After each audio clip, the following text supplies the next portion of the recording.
Phone 10:05. We'll go ahead and call the meeting to order. Sorry for the delay for anyone who was waiting for the meeting to get started. We had a little bit of technical difficulties that we had to get straightened out before we could call the meeting to order. So I would first ask Commissioner Unum to read the welcome and notice of meeting statement. A meeting notice announcing the date, time, and place of the May 21st, 2020 Commission meeting was distributed May 19th, 2020 to appropriate media and other groups or individuals who have requested notification. The announcement and agenda were posted at the Department of Disabilities and Special Needs Central Administrative Office and on the website. The public has been notified that accommodations such as interpreters, mobility assistance, or other assistance will be provided to individuals with disabilities and special needs if requested in advance. Thank you. Next item would be the adoption of the agenda as proposed. Does anybody have any amendments or changes to the proposed agenda? I may have an amendment. I wanted to, our day program plan is wonderful, I think, but there was something about the way, I was going to bring up about how it's put on the internet, but it may not even be, I doubt it's not a vote, but it's just really a point of information. So I didn't know if we want to put it under new business or what. It'll be very fast. Okay. So what would the item be? Just a day program update or a day program question?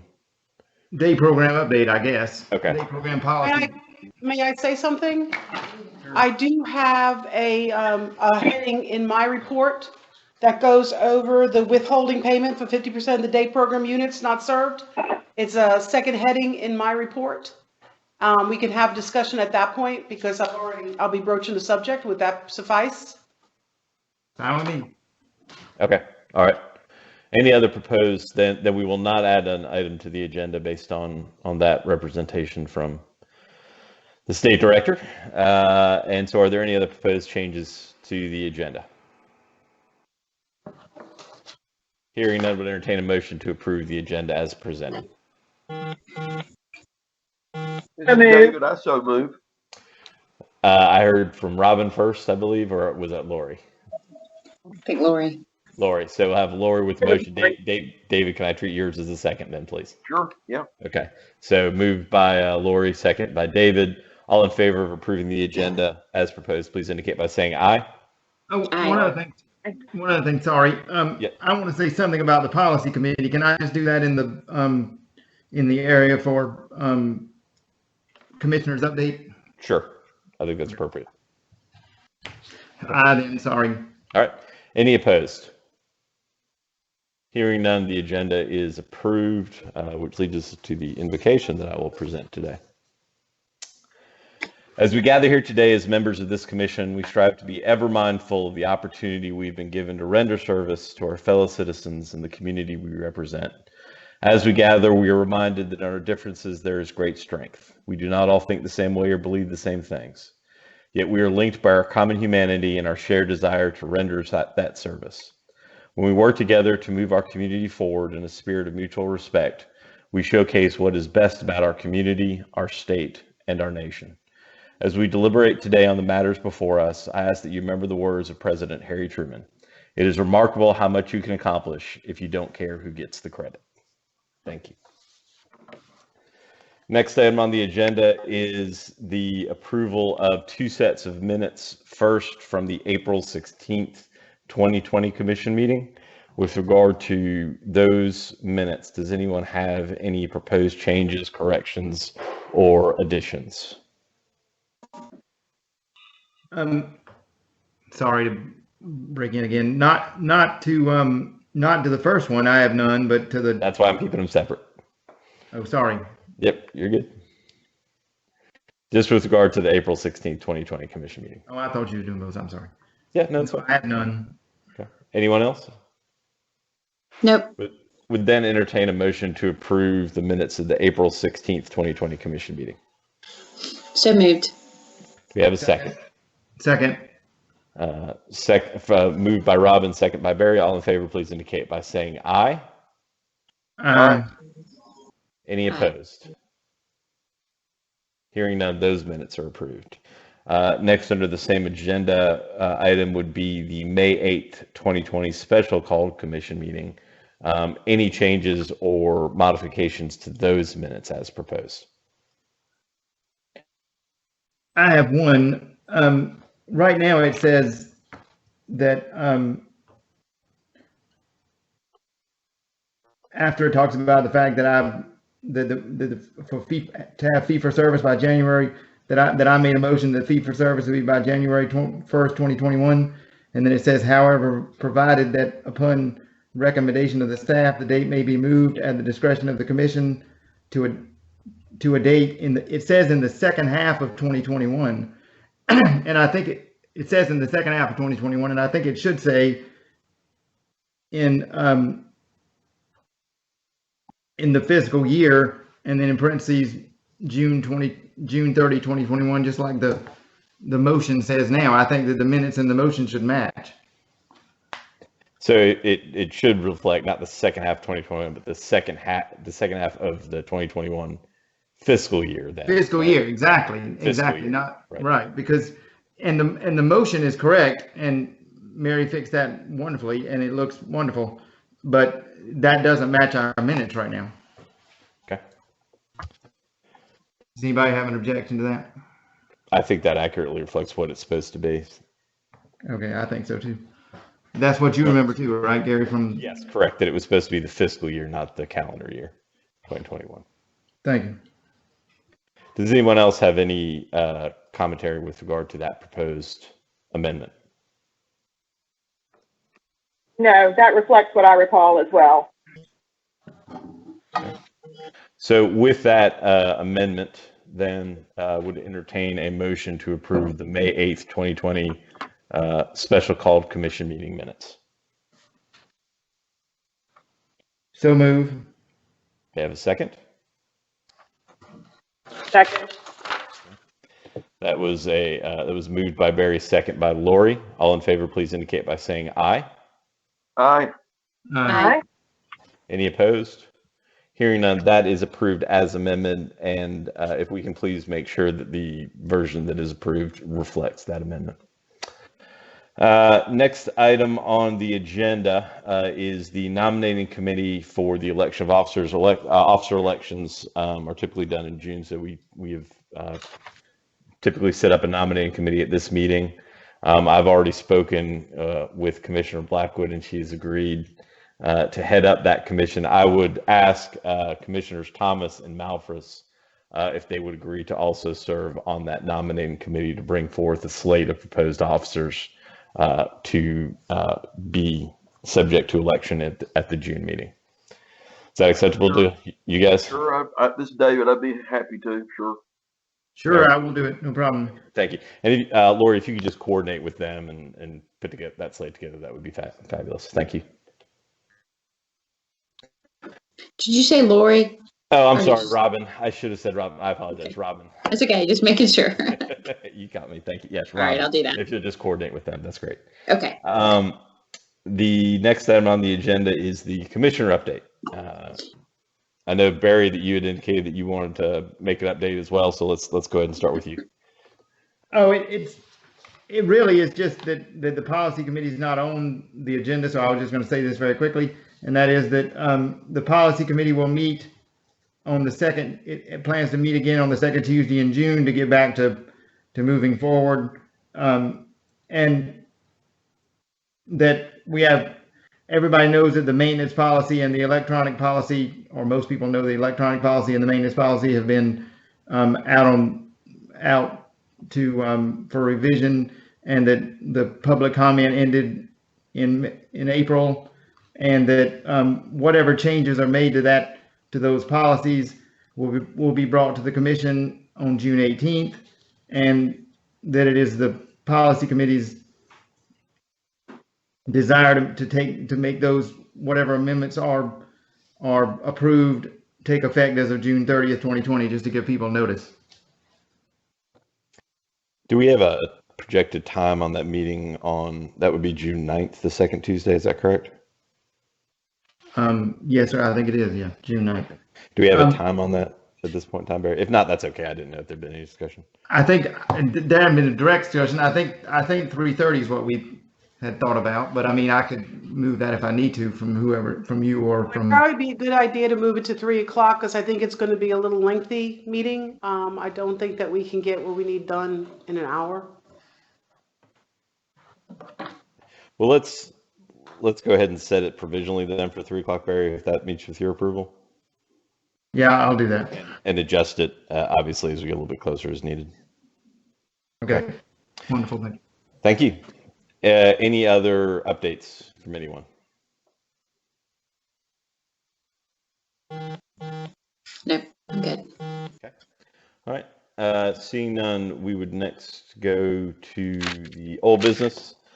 First, recognize Mary for the coronavirus report. We have 28 confirmed cases in the community. We have had 2 deaths that has been previously reported. Actually, right at the beginning of this whole pandemic situation. And at this time, I'm happy to report that 25 of the individuals have since recovered. And by recovered, I mean have gone the other side of being sick. And no temperature, feeling better, which is a wonderful thing. We have 23 confirmed cases of residents in our regional centers. We have 22 at PD, 1 at Salibi. The one at Salibi became infected while in the hospital for another reason, and he returned free of COVID at that point when he returned back to Salibi. So Salibi still has no confirmed cases, which is wonderful since those are our most vulnerable individuals. We have had 2 deaths also. We just lost an individual last weekend, I believe, and 21 of the individuals are over that COVID hump and on the road to recovery. So that is, again, remarkable, considering that we have 5 regional centers, and this has been, I don't want to say anything because I always feel like I'm going to jeopardize what we have going on, but we have really, out of the 5 centers, to have COVID present at 1, and that is located in a very hot spot in the state of in Florence County.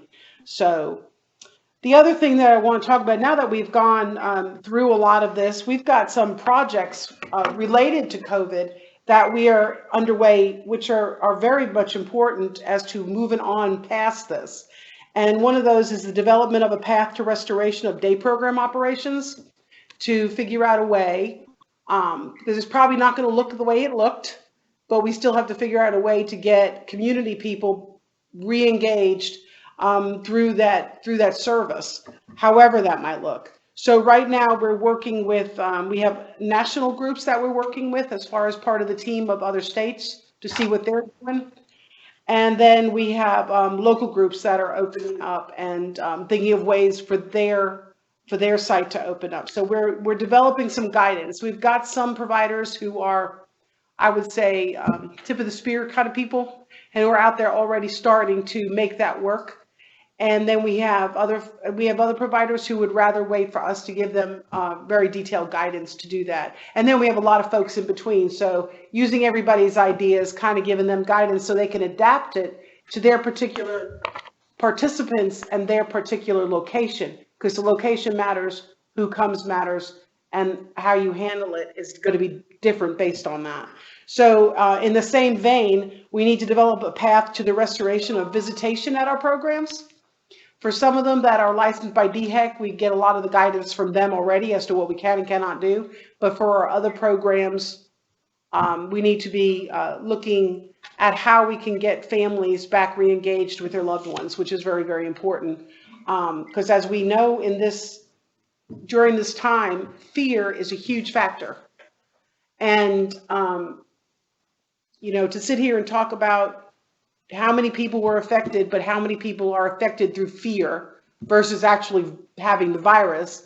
And we want to make sure that those families have a measure of comfort about their loved ones. So that's really important. The next thing we're working with, in fact, we had a phone call yesterday about an Appendix K amendment.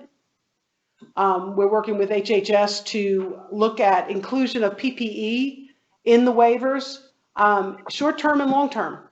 So we might be able to, as soon as the COVID Appendix K when there is no emergency declared, if the declaration of emergency is pulled back and rolled back, then the Appendix K goes away. We have to ask ourselves, do we still need those PPE provisions in the waivers so families have those on hand if they need them in the communities? So that's the stuff we're talking about. We also want to look at the inclusion of increased PPE cost in our rates. Has that made a big enough impact on the need for additional rates for providers to have those PPEs in place? A retention payment to the QPL day programs, the small private ones. Change of activity unit, a day activity unit of service. Maybe we're looking at going from that 2-hour unit of service to a 15-minute unit. We have to look at what that rate would be, what the method of delivery of the service would be, something like, can you do it via video conferencing? If it's a one-on-one service, the rate definitely has to change. So those are the things that we're discussing at this moment. We're going to be sending over a prelim wording of those issues to HHS tomorrow, because if we want to get an amendment out, it needs to go out fast. We don't need to be having meeting after meeting about this. The next thing we're working on is the review of best practices and policies as we get ready for revisions of our emergency response plan and also the provider emergency response plans. We're looking at inventory control issues with maintaining surplus PPE. Some things you can stockpile and some things you can't. So we want to look at how do we manage that inventory? How do we keep rotating it so we don't have things going out of date? We don't have elastic not working. We don't have gloves that are really dust versus gloves. What devices can lower infection from entering homes or being recirculated? Ionized filters, UV lights. How do we get them? How do we pay for them? Can we issue grants so that we can ask for a FEMA request later on? We're working on a plan for that also. And we need to replace outdated or poorly written response plans. We've got, when we started this whole pandemic review, we pulled everybody's emergency plans that were supposed to be submitted to DDSN, and we found missing, late, and plans that didn't have a pandemic section. So we want to make sure everybody's got the best plan possible moving forward. So that is my COVID report. Any questions? Is there anything by way of approval you're looking for from the commission with regard to anything that you're going to DHHS with at this point in time? I mean, those are our 4 main topics that we discussed that we're in agreement with that can go. If we want to approve those topics for us to discuss, that would be fine with me. But again, the Appendix K is a HHS document. But if you want to approve the items that we are advocating, let's say those are the items that we're advocating. Are we going to get them all? I'm not sure, but those are the ones that we would like to see in the plan. Is there any other questions or comments with regard to those items or any other items on that front? I don't have any. Does anyone want to make a motion with regard to that, or just sort of leave it at that report? I will leave that to the commission as a whole. Yeah, but could I just say one thing, Chairman? I like what is being done. Now, let's suppose we're not able financially to do immediately within the year or so, but you know, the virus hangs around and other things may be coming at us. It would be nice for future commissions if we did have this memorialized some sort of way that this is the intent of the commission as soon as the monies are available. And that way it's just not a report from Mary. It would be the intent of the commission that this is what should be done, and they don't have to go back and reinvent the wheel. So I kind of like sort of what you're sort of where it seemed like I thought you were going is to have in permanent form not just a report, but our endorsement of the director's staff report. I have no problem. That was certainly one of the questions that I was raising. Well, whether it was if it's proper, I would make a motion that as a commission, we endorse the director and staff report on PPEs as soon as possible, that this would be implemented. And this way, if a future commission 3, 4, 5 years from now is taking a look at, well, you know, what did we've got something that was endorsed as soon as the money was there by the 2020 commission that actually looked at what the recommendation was and endorsed it. So we don't have to think too hard about what to do. Here it is. Would that be that you would, the commission would endorse the item number C, Appendix K amendments in the COVID update? Yeah, I think that's what I'm saying. Okay. Those 4 amendments you talked about, yeah. There was 4 items that we have made recommendation for to be in the Appendix K. Well, Now, other things like discussing inventory controls, that is not in the Appendix K purview.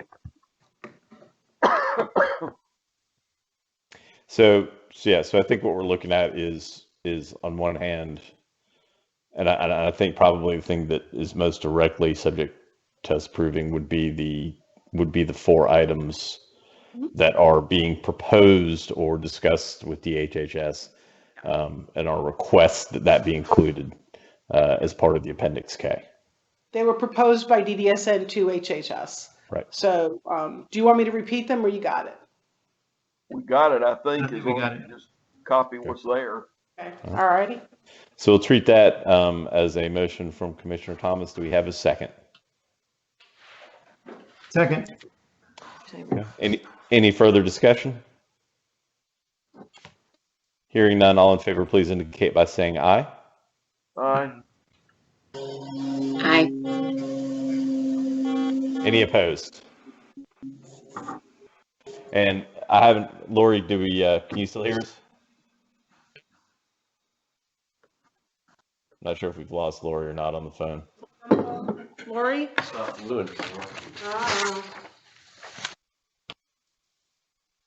Did you hit the button? I hope not. What's her number again? 803. Is there not a redial in there? I think there is. Sorry.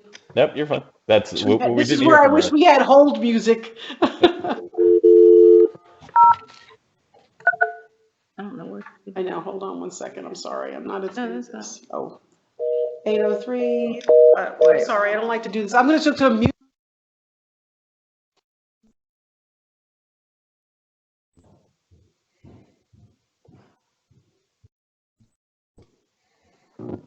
Yeah, we'll Okay, make this- we're back on. I don't hung it up.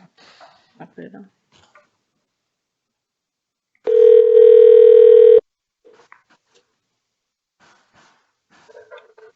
Hello? Did we accidentally hang up on you? Yeah. Yeah, I laid my paper on the phone, so I think it hung it up. Sorry. Okay. Okay, no problem. Thanks for calling back. Lori, did you hear the last motion? No. Okay. Did you hear Mary's report? Part of it. Okay. So the motion that was made by Commissioner Thomas was to approve the 4 items that were sent to DHHS regarding the Appendix K. That was seconded by Barry. It's been voted on. Would you want us to restate it, or do we just show you as an abstain from that? How do you want your vote to be reflected on that? Is everyone else in favor? Yes. Okay, just show me as an abstention then, because it shouldn't make any difference, right? All right. Yes, that's correct. So let the record reflect that motion passed with Commissioner Unum abstaining. Okay, thank you. Anything further with regard to that, Mary? Nope. Okay. The next item on the agenda then is a case management report from Lori Manis. Hi, so if you guys will look on pages 36 through 40 in your packet, There's some updated information about case management for the month of April. Our numbers in April kind of stayed about the same as they were in March. The average revenue per individual was 103.22. In March, it was 102.75. If you'll recall, the majority of units are now being done kind of at that lower rate because things are being done telephonically. So we were pretty satisfied that the numbers are, where they are. Again, there's still the rate increase that happened on January 1st is still just causing like a 0.85% increase in the overall rates. We looked at billing errors and Medicaid ineligibles. Those continue to be very minimal. This month we had 2.1% of waiver people who did not receive a contact. This was a decrease from March, which was 2.8%. That's a little bit concerning because we have many people who are not getting any other service except for case management right now. So we're going to try to focus on who didn't have a contact and why, and see, if we need to do anything to help out those agencies. During this COVID-19 crisis, we've adapted service delivery in several ways. Remember that all required case management activities can be completed telephonically. We do have some providers who are still doing face-to-face contacts in different ways. Some families are comfortable with having porch visits or, kind of visits in the yard. So there are a few case management providers on a few occasions that are billing that travel rate, but the majority of services are being done in a non-travel way. The request for waiver case management limit exceptions has been shifted to DDSN as the approval point, and we've streamlined that process. We feel like it's going very smoothly, and people are able to get additional waiver case management units where they need it pretty quickly. We developed some monitoring guidance and distributed it to case managers that's specific to COVID-19 and making sure families understand the resources that are out there. They understand what's happening. They understand how to deal with it, and to try to assess whether they have any additional needs based on the circumstances. That tool was actually adapted from something that Pennsylvania was using, and it's a really good tool. The other thing we've done is encourage case managers to request active case management for those people who are not connected to case managers right now. We haven't had a mass increase in requests for case management, but we as an agency have been talking about ways to reach out to those folks kind of a little bit differently. So we are working on something there to make sure that we can make contact with those people who are inactive in our system. We've increased some flexibilities in services through the Appendix K. Mary talked about the fact that we're kind of going to ask for some additional things in an amended Appendix K, but we, over the last month, have finished kind of implementing that first Appendix K document. We've added additional service options to the waivers. Specifically, home delivered meals was added for people who were displaced from adult day health care centers, because one of the things adult day health care has to do is provide a meal for the people who attend there. We've also added in-home supports to both the IDRD and HASKI waivers as a more flexible service that is kind of a combination of hands-on care and supervision, so it's not so specific as some of the others. The service limits have been relaxed to allow for replacement services for people who are displaced from any kind of traditional day congregate setting type service. And we've added family member options to the in-home support service to allow some of the previously excluded family members to be paid for care during the crisis, and also allow waiving of requirements when a family member is doing the care. These flexibilities, the reason I include them in the case management report is because they are increased things that we're asking case managers to do, and therefore it equates to increased time that they'll be billing for doing those kinds of services. We have had one new provider termination. We actually got the notice Tuesday. So the Pickens DSN board has notified DDSN of their intent to terminate their case management program. We are working with them to develop a specific transition plan to make sure that there are no breaks in service for the people who are there. I kind of gave you numbers of what they have. They have 192 waiver cases, 8 people who are getting non-waiver case management, and then 373 people who are just kind of eligible but not receiving services. So we kind of inform them that we need to do a specific transition plan. We may be able to transition everybody by June 30th, but they will need to keep and maintain case management for folks if the transition isn't complete by that time. Y'all have any questions for me?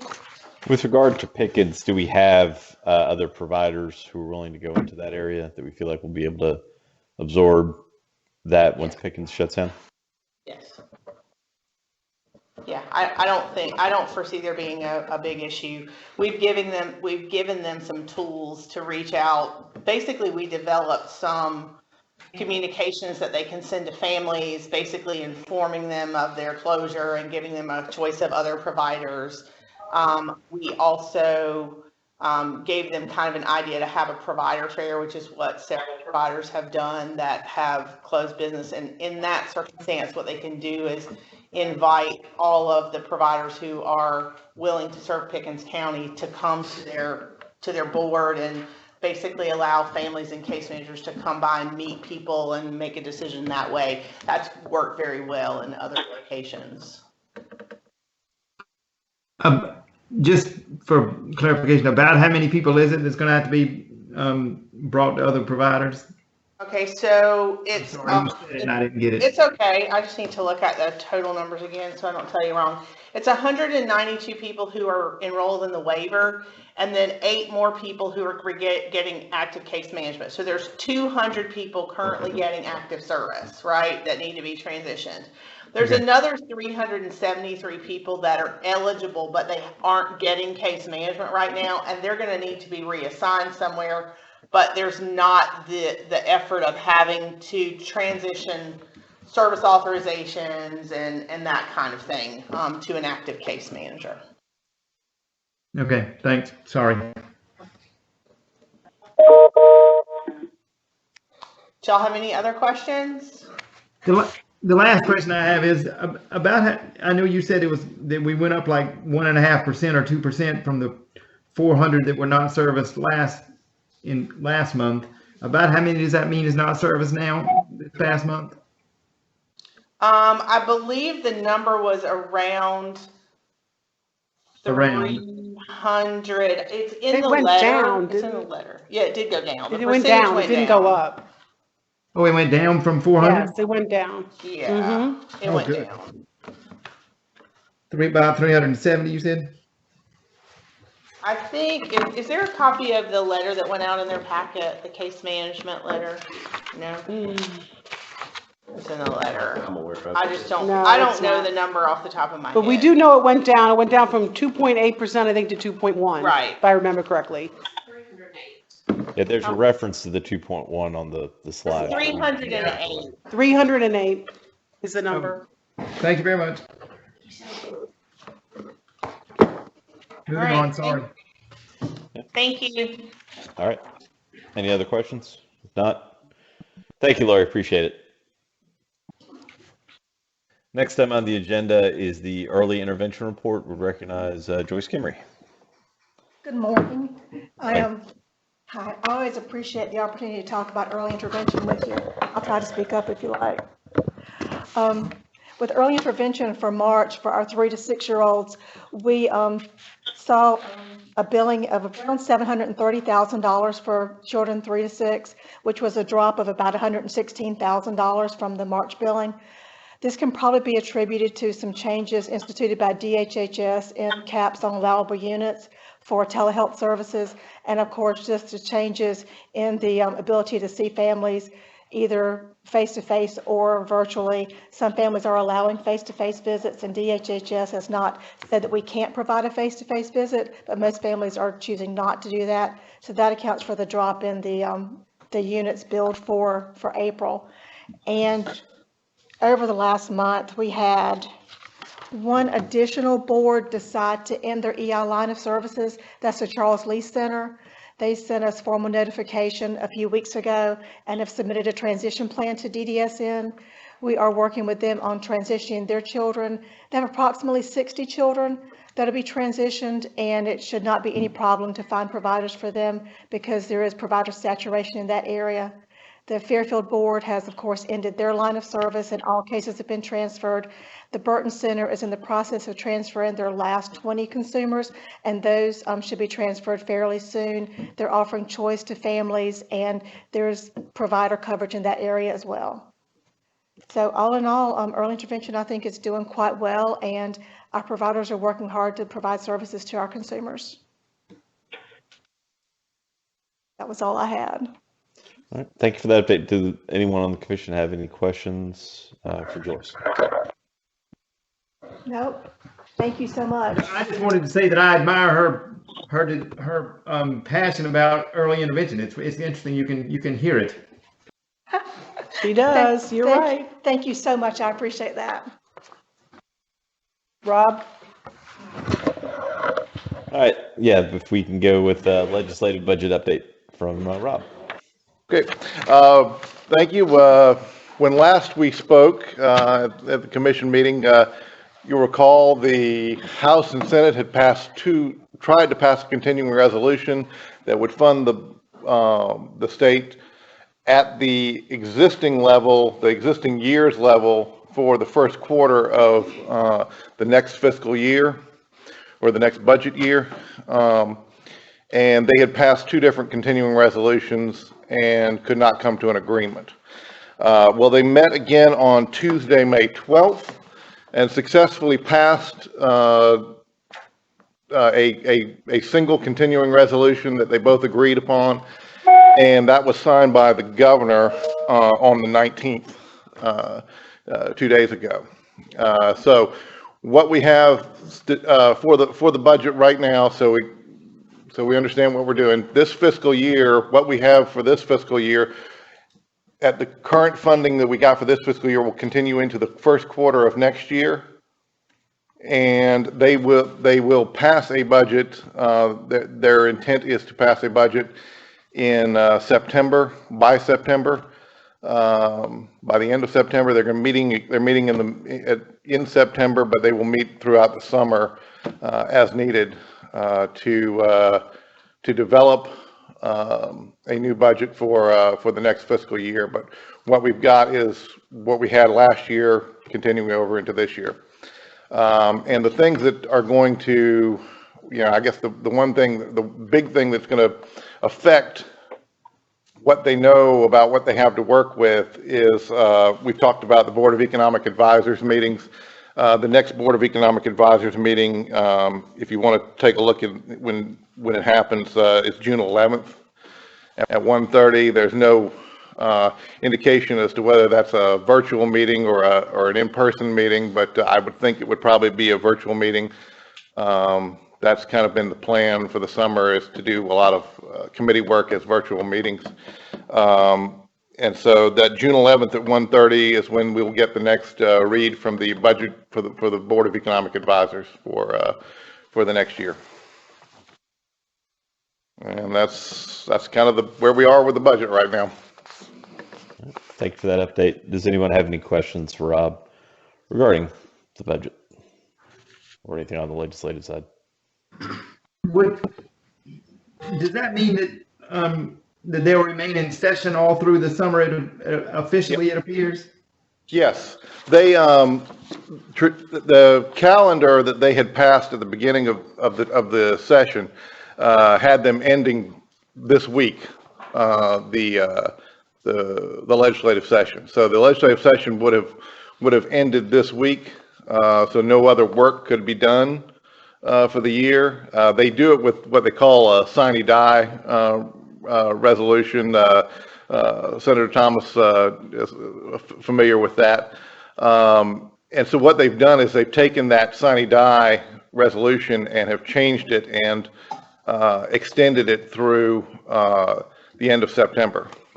So they have a mandatory meeting in September where they mandatorily will meet for a couple of weeks in September to finalize the budget if necessary. That's kind of like their due date or the drop dead date to have the budget done for those weeks. But so they've extended out the legislative session to those things. And what they've done is, they've receded to the call of chair. So the president of the Senate and the Speaker of the House can call either one of the bodies back at any point in time on a needed basis. And then committee work will continue. That way, committee work can continue. Senate Finance, House Ways and Means, budget work can continue throughout the summer. Do we feel like that's going to have any impact on the appointment of our new commissioners, the ones that are sort of in the pipeline at this point? We have, okay, that's a good question. We have gotten 2 new appointments. Stephanie Rollinson from Florence and Ed Miller from Maysville. They were very kindly, the Senate Medical Committee had when they came back in on Tuesday, had a meeting where they approved both of those appointments. So what they do is they were read across the desk that day, and so they can be voted on the next time the Senate meets. They're eligible to be voted on. So we just don't know when they're going to meet again.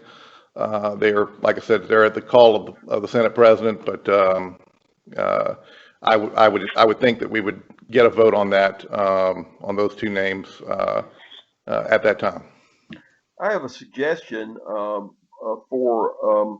for you, and that is that staff should get in touch with them and invite them to at least listen in, to be able to attend so they can hear what's going on and won't have to be brought up to speed, so to speak. They can kind of participate every time we meet, and I just think it'd be nice to invite them to do that, even though they wouldn't be able to vote or participate, but still to be able to attend as a listener. If they knew how to do it, they could be understanding kind of what we're going through and be with us when we're meeting in September, whenever the Senate comes back, and it'll probably be just we need the members. So I don't think I've heard nothing controversial about either one of them. So I suspect it would be a fait accompli. What we usually do is once we have our names, we go ahead and put the packet together to start working on giving them basic training in what we're doing at their convenience. As you all know, that the training tends to stray from what we have on our outline. Y'all just go in 90 different directions, but we do have an orientation packet that we will be sending to them. That's good, and if included in that would be the. And we give them your packet for the meeting too. So they're not just listening blindly. They'll get the information that you're looking at. Included in the packet, what I'm hearing you saying is they would be given the times that the commission would be meeting, and so they could click in and listen in, right? Well, what I'm also saying is they would actually get the packet you get for the meeting. So they would have the information, and then they wouldn't be just following along blindly. They wouldn't just be listening. They'd be actual see what you're looking at. Good. All right, that's great. Yeah, that's how we've done it in the past. I was going to say, David, if they listen in and they start understanding what we're doing, they'll be the first. They'll be way ahead of me. Very good. Very good. All right. Anything else for Rob? Okay. Thank you, Rob. Appreciate the update. Thank you. Moving on to new business. First item up is a comprehensive property implementation plan, CPIP. We recognize Andrew Theron. Yeah, while Andrew makes his way up here, I'd like to give y'all some preliminary information. Just, I would find it useful if I were a commission member to know some of this stuff. First of all, it's no secret that we've had cash flow issues here for quite some time, and while we're pulling out of that, and this year's trend prior to the COVID hitting, we're looking at a return to favorable cash flow going forward. The problem we're dealing with is we have a massive backlog of deferred maintenance issues. What Andrew's going to present to you today is just our proposal for next fiscal year's project plans, but he's also provided 5 years of projections in the packet as well. And if you look at that list, it's around $15 million. And I will state with 100% certainty that probably really doesn't touch what we actually need. For example, I've just made myself aware that we operate around 120 vehicles, and only 20 of them are 10 years or younger. Most are well over 20 years old. So we're running really ragged old vehicles around and transporting our consumers in what I would call potentially an unsafe manner. So we need to address that. We've got to get on top of our fleet. In addition, we have deferred issues in our IT area in regards to servers and computers computers going out of date with service for Windows 7 and 10, as well as some other IT areas. So in a nutshell, what I'm trying to say is there's a huge demand on our cash. And from an advisory perspective, when I worked with my clients, I always advise them not to use their operating money for long-term asset purchases and to utilize debt where it made sense. So what we've been working on real hard is to identify what resources are available to us as a state agency, and we have met with the state treasurer's office a couple times. They are going to open up some opportunities for us that we want to talk to the finance committee about to see if you guys are comfortable with us securing some debt. We're not bringing that to you today as a recommendation, but I do want you to know that we've got to find some way to begin digging out of our deferred maintenance problems we have that, like I said, not even all of them are on this project plan. Just to give you an example of some projects they've done, they will package they only finance equipment. And so they're not interested in roofs and things of that nature. So generators, HVACs, vehicles, things of that nature, we can potentially finance. The latest package that they did was for a school district or Department of Ed, They went out and packaged the loan project, and they got a loan for 0.87% interest. So that's less than 1% interest with very little closing costs. They borrowed $9 million with a $7,500 closing cost. And so this debt service opportunity is something we need to pursue to allow us to get out of this problem that we've inherited. And so as we move forward, when you hear Andrew speak and wonder where the money's going to come from, I just want you to realize that we are pulling together a strategy to provide that financing and that cash flow that we're going to desperately need to get out of this deferred maintenance situation. Now, I don't know if you had any questions of me before Andrew speaks about the actual plan that he's here to talk about. No? Okay. Thanks, Chris. Just to kind of go off of what Chris said, this is, again, the presentation of the Comprehensive Permanent Improvement Plan. To give a little bit more background on what the CPIP is, it's regulated by the Capital Budget Office downtown, and all state agencies are required to submit every year a 5-year improvement plan. And these are defined as projects that are related to the construction or the design, alteration, or modification of existing facilities, and projects that are going to reach a dollar limit of over $100,000. The way the project layout on the 5-year plan is set up, is typically year one is funded projects. It's a little bit slim compared to the later years in the plan. Year two is plan or projects that you're planning on getting to in the near future. And years 3 through 5 are essentially a wish list, or they're not as specific projects as the first 2 years on there. But again, this is submitted every year to the Capital Budget Office downtown. They have to approve it and look at it every year. And this is essentially what we are sending now to them. And this list is made with meetings with myself and all of our regional staff. In the maintenance and the facility administrators down there. But this is what we're presenting today. There's some more details on the first year projects that should be in the packet. And any questions?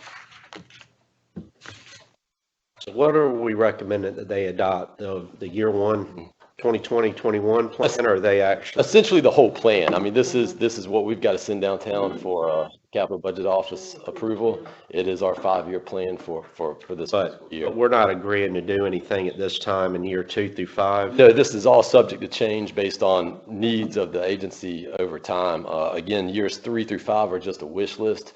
That could change next year. So right now, this is just the projected path of things.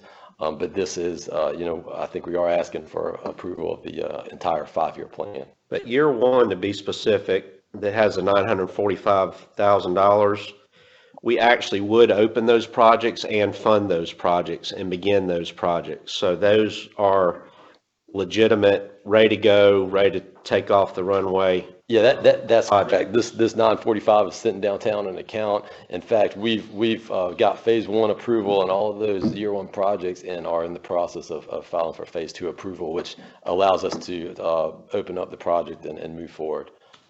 So. What's not on that year 1 project that you wish was there? A big thing that I hear coming from the regions right now is some of the projects in year 2 is the paving, resurfacing, and site work. We've got a lot of potholes around campuses and some even larger projects that would involve the resurfacing of parking lots. Things of that nature. Also, things that's starting to pop up here recently that we're getting a lot of are plumbing repairs. We've got a lot of old facilities, cast iron pipe that is it's all reaching the end of life kind of at the same time, it feels like. But I think plumbing repairs is going to be a big thing in the future coming up. So do we need a motion for the entire plan, or do we need a motion for just the year 1? I believe the motion would be for the entire plan as the approval. This is what we need you to know that we're committing to year 1. Yeah. That we have to do that. Okay. All right. Yeah. Do you need to hear all the items on the plan, or do you have a copy of it? Yeah, the funds are already sitting in the project fund for these. We have not sent. So the way this works is we allocate money to a checking account, if you will. That sits there until projects need to be funded, and then once they're funded, we have to actually send the money to the state, and they hold on to it and pay the bills. And as that project is completed, we have to actually fund the projects.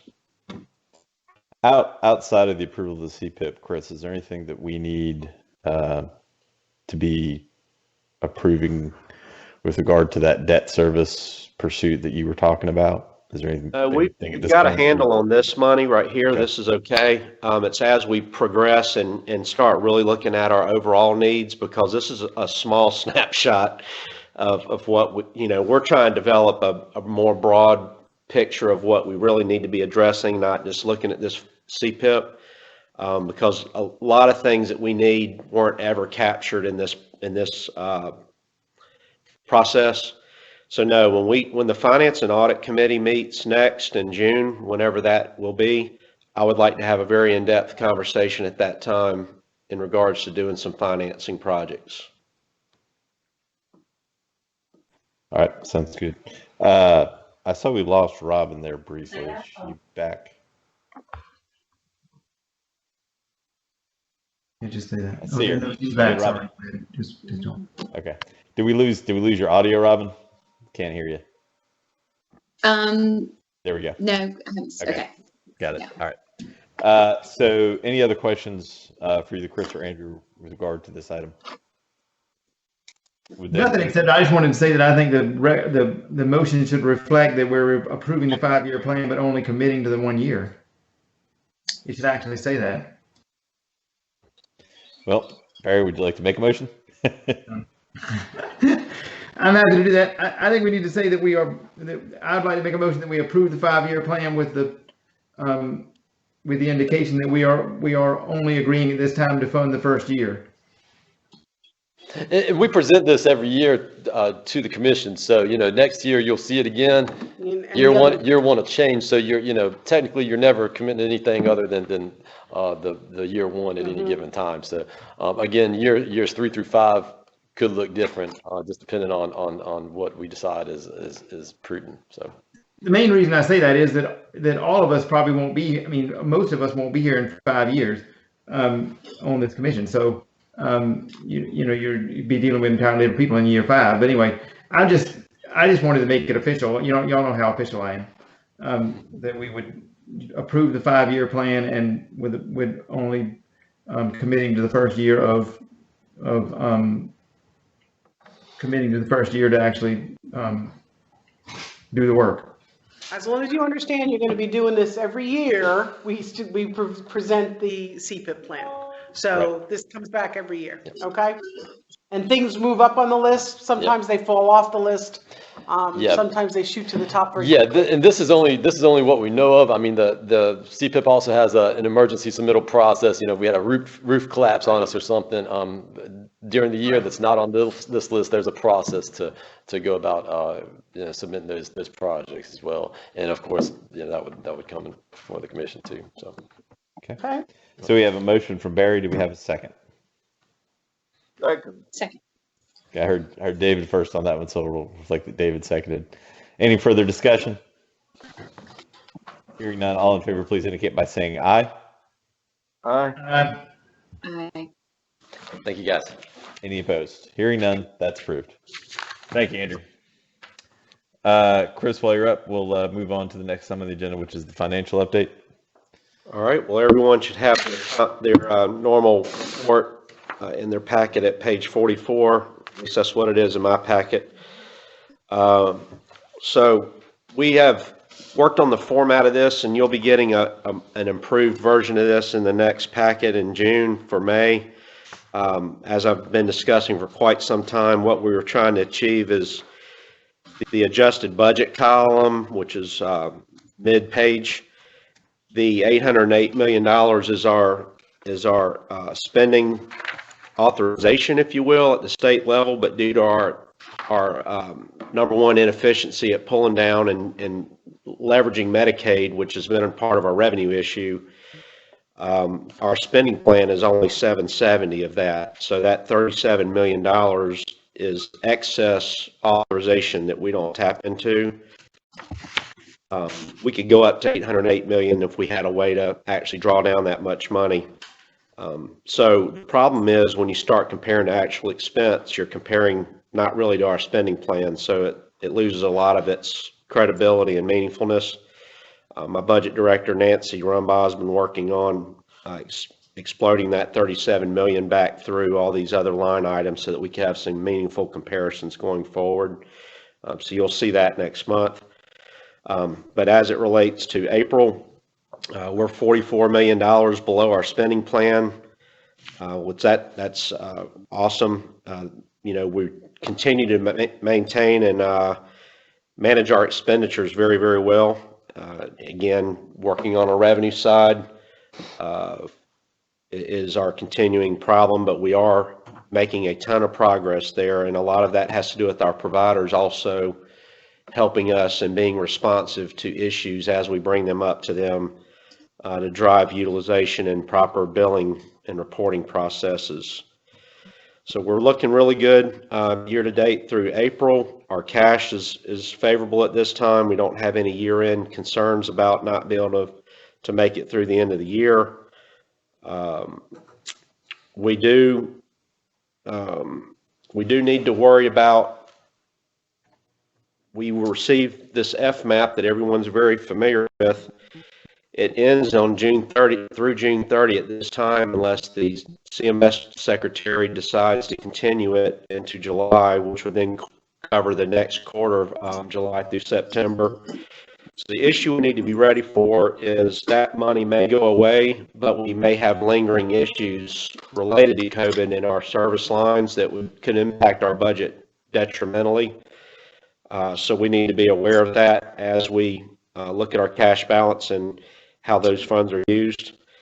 We also obviously have budget considerations to think about. If with the continuing resolution, we don't know if we're going to come back with a budget cut or what it's going to look like in September when they finalize that. So while we're looking good for this year and the FMAP has helped, we do need it sitting there to the extent possible to help us for next year, because we just don't know what it's going to look like.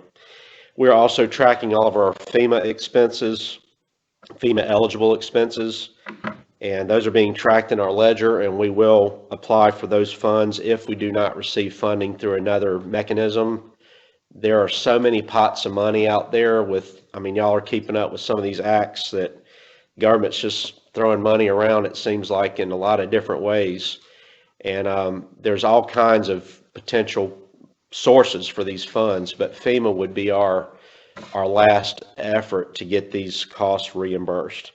And of course, we're keeping our providers up to date with that as well. We want them to be tracking their FEMA eligible expenses, so we have made sure they're aware of these different training opportunities, and we plug into them when it comes time to actually do the applications and help them with that process if they need it. So that's my financial update for April. Any questions for Chris with regard to that? All right, entertain a motion to approve the financial update as presented. So moved. So I heard David first on that one. I think Lori is the second, so we'll reflect that. All in favor, please indicate by saying aye.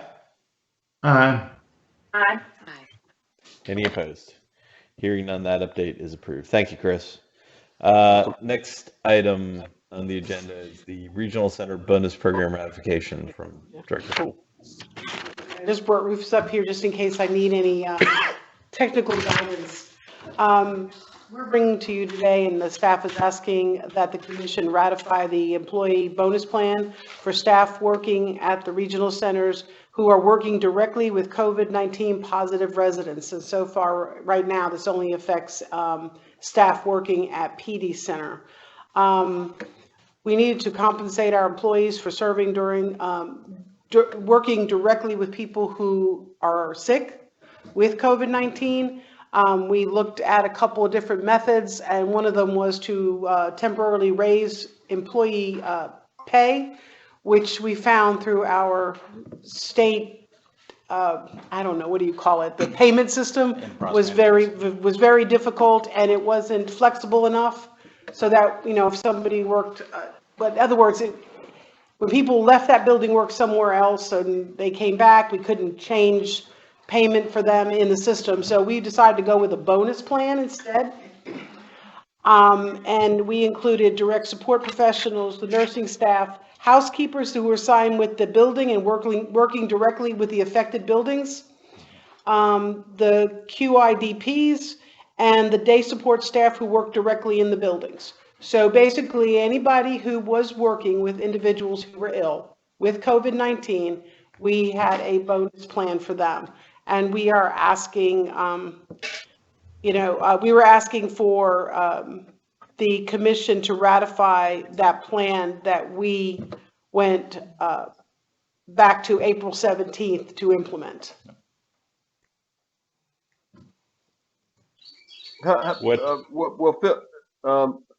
Where's the money coming from? And is this money coming from the feds, and how much are we talking about? So we're tracking the expenses for FEMA potential submission. We also have submitted a request to the Provider Relief Fund for the existing and projected costs for that, as well as some other things. We also have the enhanced FMAP that we can utilize. What do you And mean by as far as the enhanced, cost- FMAT? What do you mean What's by that? enhanced? What do you mean by Well, the the word 6 enhanced? the 6.2% FMAP, but we believe we're going to get those funds to an alternate source ultimately. But right now, the agency is absorbing those funds that's in our regular operating budget. Yeah, we're absorbing it out of the operation budget. How much are we talking about? 500 per month per employee. How much? $500 per employee per month. How many I don't know employees what are we the talking about? total, I'm trying to remember what the total is. What's the total amount? Just give a ball. It was like $35,000, wasn't it? Yeah. Yeah, after. It's one not month. as much as you would think it would be. Correct. So we're around between $35,000 and $40,000. And it's $500 a month you're giving them? Yes. Per employee. Per employee. Per employee. Okay, I got it. Yeah, okay. I'm good with that.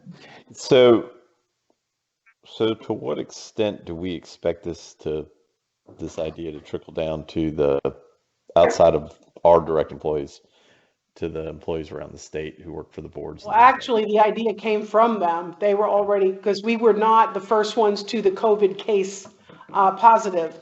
So we know that Ryan Way in Clarendon County was the first one to the bat, and he had raised pay rate for his individuals to get them to come to work, and he did that. So it's like basically kind of wanted to, we knew we had to do this. Given the outbreak at PED Center, it's the right thing to do. It's been endorsed by the state employee association.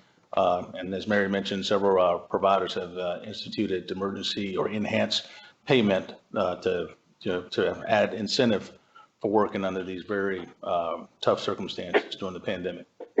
And to what extent, again, I'm 100% in favor of that. I don't think we can necessarily pay people enough to put themselves in a situation where they're exposing themselves to this thing. But to what extent do we foresee, if at all, the providers needing assistance with this, or is this where some of that enhanced FMAP money might end up going? Has there been any discussion with regard to that? In other words, is the burden just landing on the individual providers, some of whom are in great shape to do this, some of whom are not in great shape to do this? And that's how we're handling it. We're looking at it per provider based on their situation. We have initiated talks with the qualified providers, since they don't get the entire band. You know, the boards are getting that band, so if they're surplus in their bands, they do have monies to cover it. But if they did not, they just need to reach out and we would have that discussion with them. But they do need to keep those expenses separated and reported properly. So if there is a way for us to help them go back and request monies from different sources, that they can do that. We have not had, we've asked the question, you know, do you need help with anything? Right now, we're not getting that we're getting folks that are really not working with positive cases that are asking for monies.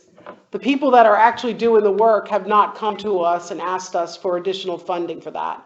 But if they needed it, that's what I understand.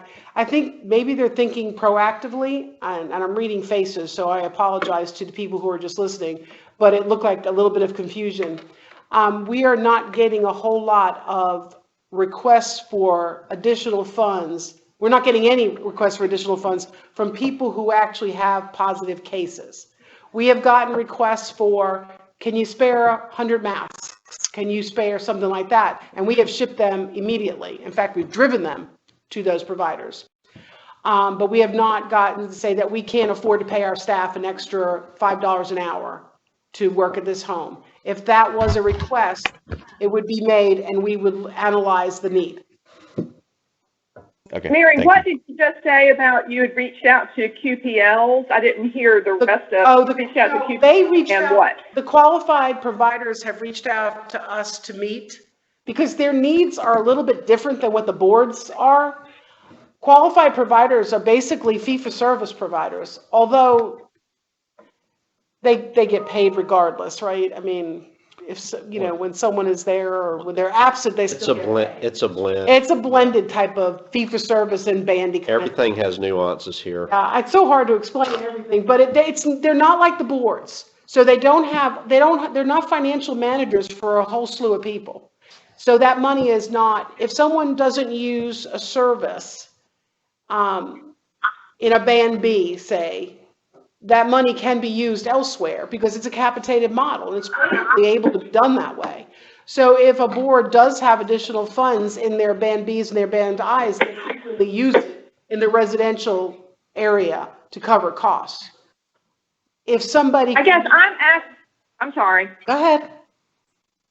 I'm asking, will the QPLs get the same, will they also be paying the $500 for? No. This is just for our employees at the regional centers. Okay. This is just, we have employees too. So that's always, we have a provider world, and then we also, for our contractors, and then we also have our own employees. We have 1,500 of them actually. And those are the folks that at this point we were asking for the approval for, because we do have a lot of cases at PD. And we would extend this to our Okay. community. Hold on, you got to talk a little hold louder. We would extend this to our community operations for autism that's within DDSN purview, but this is a DDSN specific plan that we're asking the commission to endorse or ratify. Right. Yeah, I understand that what we're talking about directly is the DDSN plan. My interest is in how it propagates out through the system, both into the boards and to the QPLs and things like that. Because again, I want to get these services to the people. I want to make sure that our people are being taken care of, and that requires more money going to some of our direct care staff. I think it's appropriate. I just want to make sure that there is a mechanism in place for that to be looked at. And that's going to be outside of this. That's where my question comes from. I mean, it's a separate issue. That's separate but from while this we're talking motion. about it, And yeah. I think that my best answer is that all they have to do is say, we see that we have a financial issue. We have not turned down anybody who is having financial issues for any reason, Gary, not just for paying staff more, to help them manage better, to move ahead. We are doing that with boards that are not COVID positive also. But we have not had someone say, we can't pay our staff. We don't have enough money. We have people saying, we will need money if we get COVID positive people to pay staff more. We'll deal with those as it happens, but as yet, it has not happened. So it is being done on a case-by-case basis, not as a, here you go, everybody get an extra $100,000 or whatever, any number. I have a question. Mm-hmm. If I may, can you hear me? Yep, we can. Is this meant to go on indefinitely? Nope. It's only for positive cases. So as the cases start to diminish and people get better, then the bonus goes away. Yeah, Well, it's how actually- are you going to quantify that, Mary? Suppose you're getting 50 COVID patients through the summer. It doesn't go away, so the money continues. It actually is two caveats. This is a provision or something that we're doing during the state of emergency, and the other is as the agency has the funding to sustain this. And as we have positive cases, so we do not have those 50 cases. We had 23, and 21 of those people are better. So Yeah, we're okay, also so- monitoring who's better and who's getting sick. I've got a real problem with saying that they get the bonuses and then there's no time frame except, oh, well, if there are cases where everything we've been hearing are that we're going to have to live with COVID. COVID-19 is going to be here. It says in this some bonus. form or fashion and in waves. So it sounds like it's not going to go away. You're going to continue to have it. So what you're talking about is a continuous pay increase for this group of workers. That's number one. Number two, what would not everybody then come back to us and say, not just the 1,500, but everybody come back to us who are working for providers and say, we want the same thing? No, sir. I need to say that the bonus plan will remain in effect as the agency's budget allows during the state of emergency. That is your ends. You got a couple of stop points here. If we don't have the budget, we can't pay it. If the state of emergency is gone, the state of emergency is gone. Well, they have to be in the actual unit. And they have to be working in. It's not the- across the board. Yeah. That's right. That as long as we have it, every employee's getting it. They have to be in the line of fire on the phone. So there are natural limits to this. I think it's fine. I think it's fine as long as it says during the state of emergency. It does. And as long as we have money to pay for it. The money to pay for it, these advocates would always say we have the money to pay for it. So that's really, but we need something specific like while the state of emergency is going on or something like that. That way they can't argue, because they always think we have money coming out of our ears. And I've never heard of any provider that would say, I don't want federal money. And so, they always going to say we can afford it. Although we are doing a good job in deciding what we can and can't afford, much better than we've ever done in years past. But I just think that sounds arbitrary. But if you said it was only during the state of emergency, that's not arbitrary at all. And it's even more than that. It is only with the people in the buildings where the infection is. So it would not affect. I mean, I'm not going to sit here and say that, my gosh, we're going to have everybody's going to be sick. Then that's a whole other story. At that point, right now we're dealing with what we have and the facts on the ground. The facts on the ground, we have limited number of cases. We need staff to go into those buildings, take care of them. And this is the way we're incentivizing that staff to do so. How many buildings is it, Rufus? 2? No, it's probably 4 buildings, across 4 buildings. So across our entire, Just that our regions, we have 4. buildings where individuals that are in our care have, And of those people, most of them are on the recovery side, and we really are not seeing new cases, which is good news. we have positive staff at other centers, Yeah. not individuals in our care.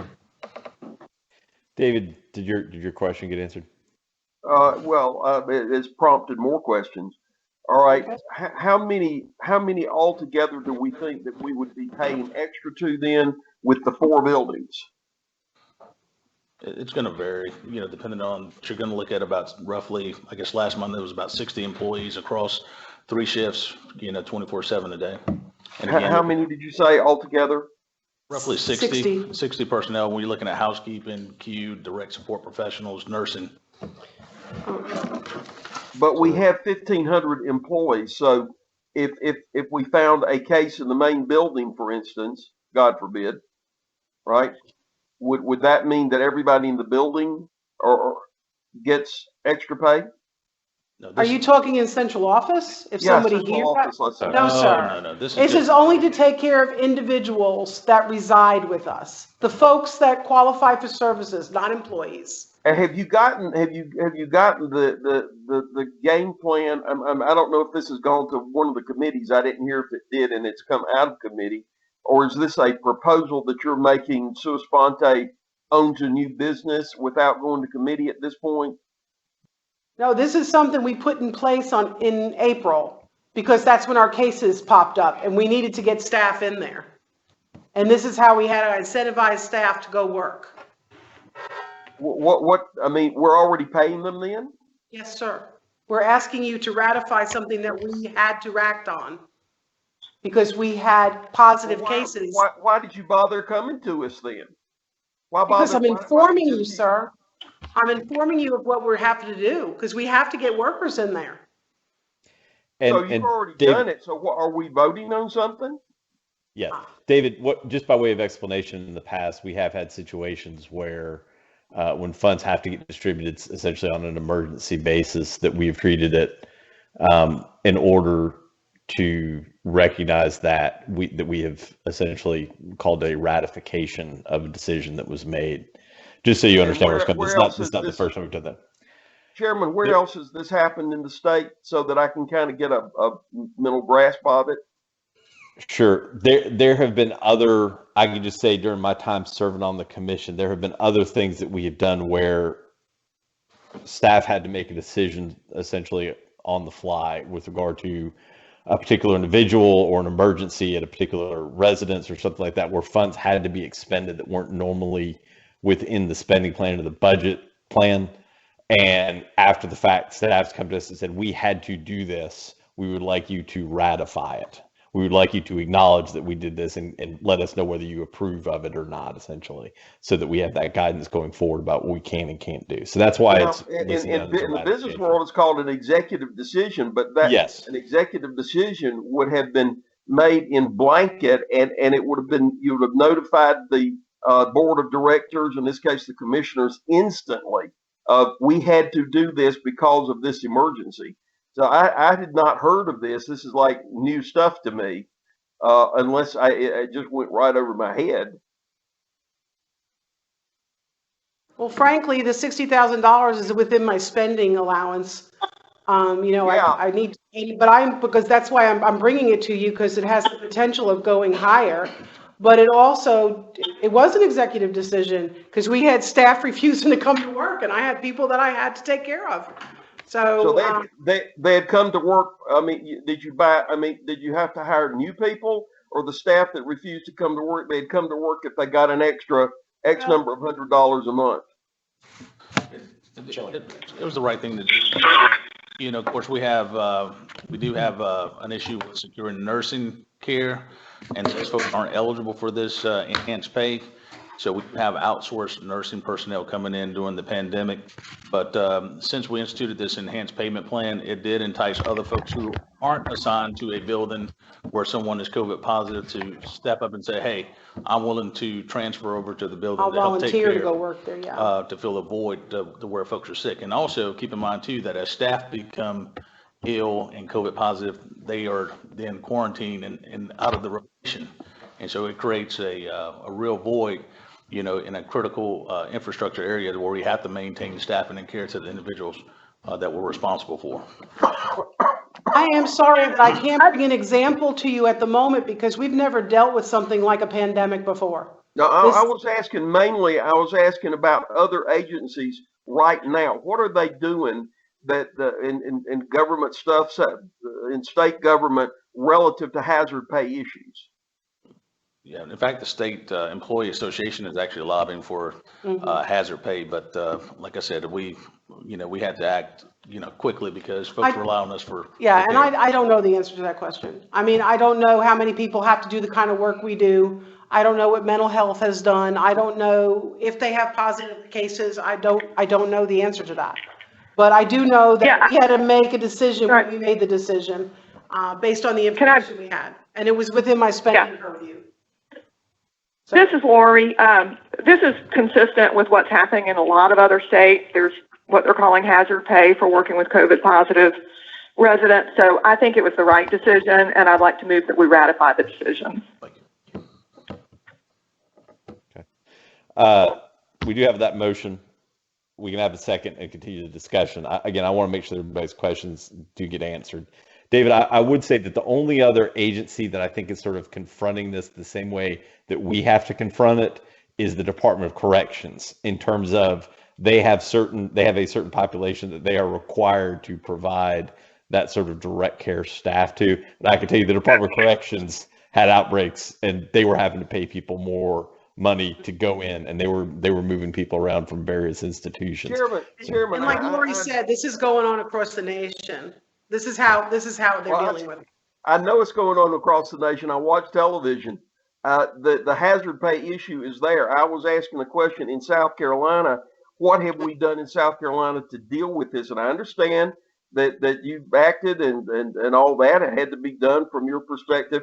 The question now is the ratification of what was done. I'm not getting enough answers to the questions I've got, though.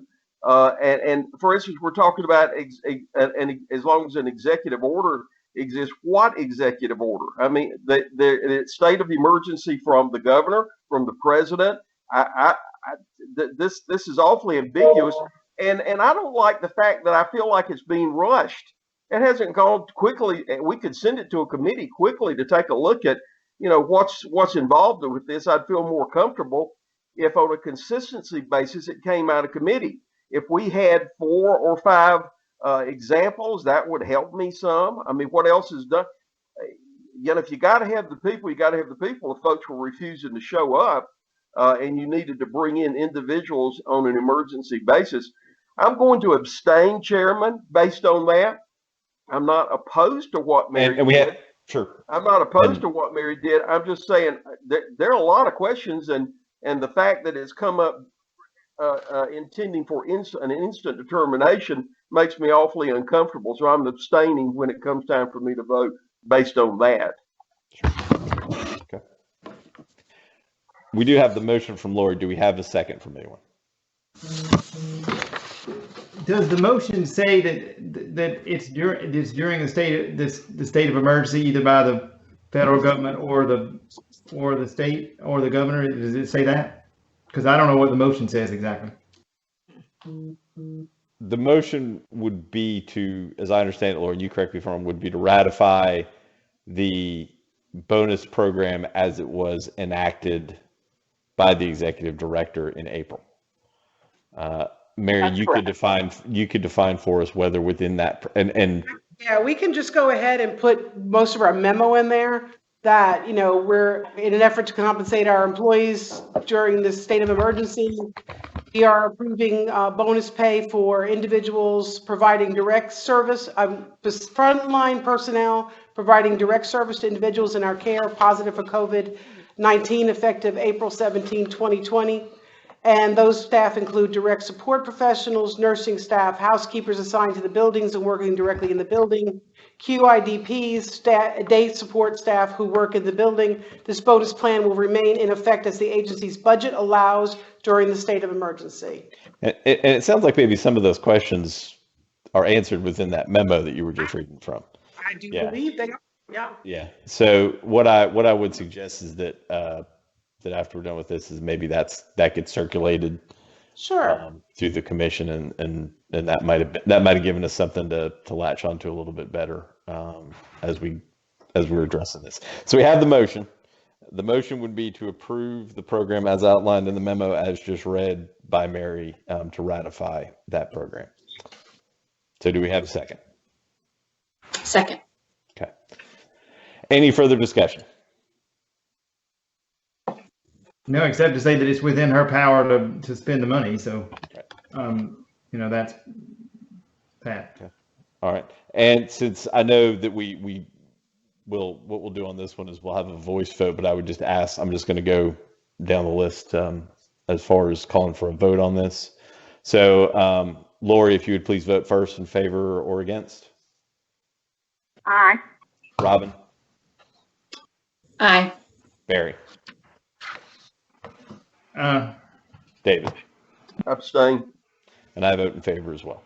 So let the record reflect that was approved with Commissioner Thomas abstaining, and would just again suggest, Mary, that maybe you circulate that memo so we can look at that a little bit more detail. And if we need to readdress that after we've seen the memo, we could certainly come back and revisit this in the June meeting. Okay. All right. Next item on the agenda is the quarterly incident management report. Recognize Ann Dalton. Good morning. I'd like to share the quarterly incident management report with you, which appears on page 45 and 46. Those are the last two pages in your packet. There is a 5-year trend with data and a trend chart for each of the A&E reporting sections. We have community residential services, day services, and regional centers broken out for you. You'll notice that there has been a gradual increase in the number of reported allegations each year, but I want to stress to you that these are allegations, and we, through our training with our providers, we always tell them when in doubt, report. So certainly not every allegation is substantiated. In fact, you'll see that there is actually a very low number of cases where these cases are resulting in a criminal arrest. So far this year, we have had 8 arrests within community residential services. The overall number of allegations are trending higher, but we have about 37% of the cases that are reported to SLED resulting in no intake, or the intake being issued for information only, which means there is no vetting to the state long-term care ombudsman, to local law enforcement, or for SLED to go out and do an actual investigation. In those cases, the providers are completing an administrative review. They're looking for any staffing concerns, any personality conflicts. Sometimes there's just not a good match between the staff who are on duty and the people they're supporting, so they may need to make adjustments there. There may also be adjustments needed to behavior support plans. So again, in approximately 37% of cases, we have providers taking administrative action, but there is an investigation by an outside entity. About 25% of the allegations that are reported to SLED are reported to the state long-term care ombudsman. They're vetted for standard of care or quality of care reviews. Again, this is non-criminal. It usually comes down to staff conflicts with consumers or other non-criminal conduct. On page 2 or on page 46 within your packet, I also have a 5-year trend for death reporting and critical incidents. Again, that's broken out by the community providers versus regional centers. Our death reporting numbers are up significantly for fiscal year 20, but in the additional charts that appear to the right, you'll see that approximately 56% of the deaths in community settings have been for individuals over the age of 60. And about 60% of those cases are attributed to either pneumonia or cardiac-related issues. 77% of all deaths within our system are actually taking place in either a hospital setting or a hospice facility. For critical incidents, our law enforcement numbers continue to increase year over year, as do the suicidal threats and elopement. And I think this represents the trend in terms of the consumers who are needs waiting list and being admitted into residential services. When you dig into the reports, you see that we have a lot of the same names appearing time and time again in terms of behavior or at-risk behavior that results in a critical incident. We're also tracking a trend, an increase in trends for choking incidents, and making sure that people have the appropriate supports in place, that they're having the swallow studies or having the interventions that are needed. Do you guys have any questions about the data that's been presented?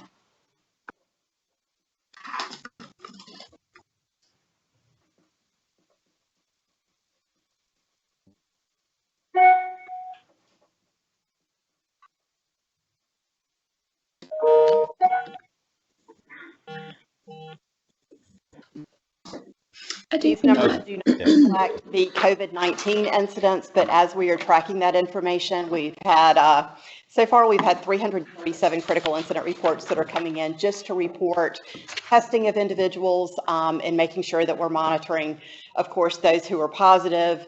Some people are being tested multiple times. So we're also tracking that information within our critical incident. The under the community setting cause of death, there's an abbreviation of CVA after dementia. What does that stand for? A cerebral vascular accident or a stroke. Okay, gotcha. Thank you. I mean, obviously, we're seeing our utilization of day services drop fairly significantly. As we've been talking about and seeing a lot more people staying at home. Are we seeing any, I mean, are we expecting to see any changes? I mean, with people being locked at home for extended periods of time, that causes a lot of frustration and things of that. Are we seeing any uptick from residences or anything like that in terms of complaints or incidents or anything of that nature? Yes, we are. People are getting restless. For the most part, those allegations are not actually being vetted out to other investigative entities. They're being administratively reviewed within the provider agencies, but as people become more restless, they're going to have more complaints, and we are seeing that reflected. We are hearing the cabin fever thing going on a lot, that they're running out of things to do, and it's getting more and more difficult. I'll bet you families are having the same issues. My wife is certainly saying it about me. But I'll be honest though, considering we're in an actual lockdown like this, I think it's going rather well. We are hearing the complaints here and there for people who are used to going but we anticipated more issues with families not being able to visit, and everybody's been really good. I think that people understand that there is a real problem here, and they have, and I've always seen this when we've had to kind of lock down because we had a snowstorm that lasted a week. Now a week is nothing compared to what we're going through now. But our folks usually step up. We do have a few folks that are just used to being out on their own and walking around, and those are the ones where you see the elopements increasing or increased law enforcement. But the biggest spike is in our critical incidents because we're utilizing that system to gather information, to make sure we know where staff is being tested, because it doesn't always follow, but it does follow sometimes that when you have positive staff, you can have positive individuals. So we'd like to know who's showing symptoms, where they're having, positive cases, so we can anticipate that we might have a building or, a residence or a house that might have COVID there. Kind of learning how the disease tracks, the virus tracks.